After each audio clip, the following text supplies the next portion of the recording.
Welcome back, guys.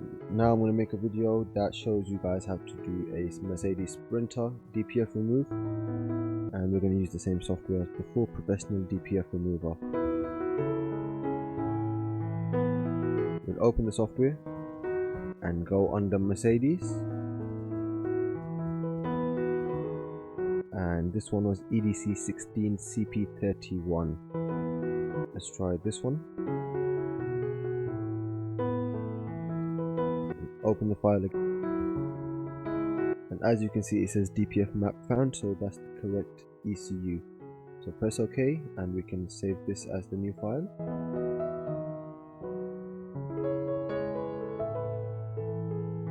And press save to finalize the file, and if you check the folder you'll have the final file ready, and you can insert it into the car and load it, ready to go.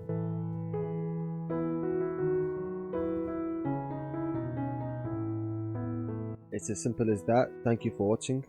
See you next time.